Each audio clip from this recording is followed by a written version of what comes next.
like coming up, like if you wasn't, if we was listening to niggas like, all right, nigga, if your shit don't, and I know what he was saying, like if your shit don't match that, then like you might as well not even come over here trying to holler at me, because like this is what this shit is like over here. You know what I'm saying?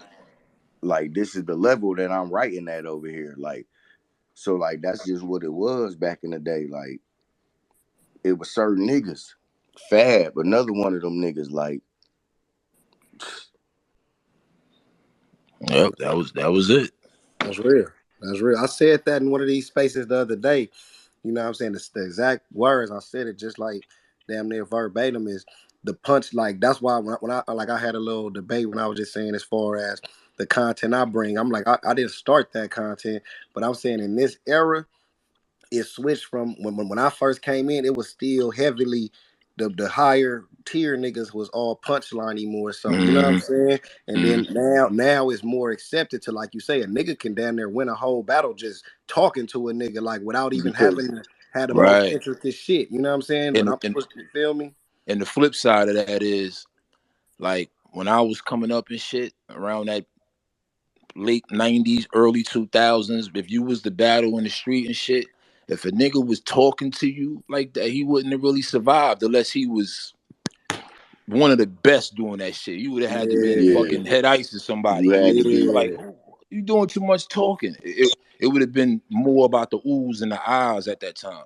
Nah, but see, and that's understandable too, for real. The reason I think like I switched like that and like I went to, because like I said at first, nigga, like back then when I battled Hitman, nigga, all it was the battle full of punches. Me and him both was like punchy, punchy, punchy, back to back, punch, punch, punch.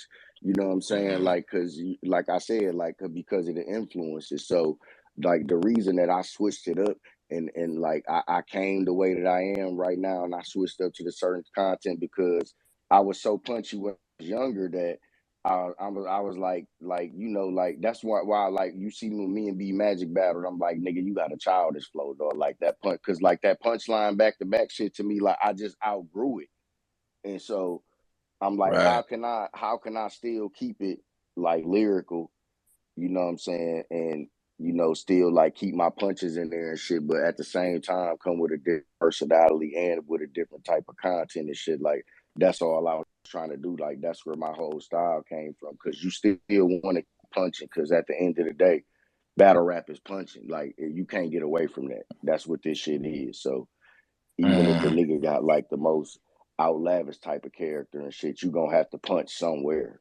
You know what I'm saying?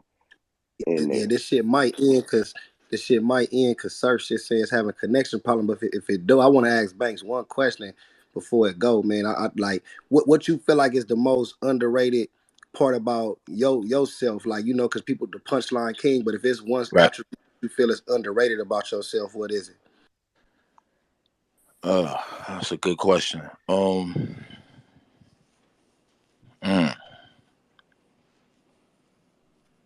Damn. It's a good one, Geechi. I got a podcast, man. Yeah, I mean, for me, honestly, like when people bring up who Banks was in 2002 or 3, I genuinely feel like on an overall aspect, I would smoke that nigga right now. Right? So it just depends on what you looking for. But me as an overall artist, yeah, I just feel like the longevity as far as my pen goes, like not too many niggas get better after 10 years, let alone 15 years. Or it's probably 2 or 3 names you could say there. It'd be like, yo.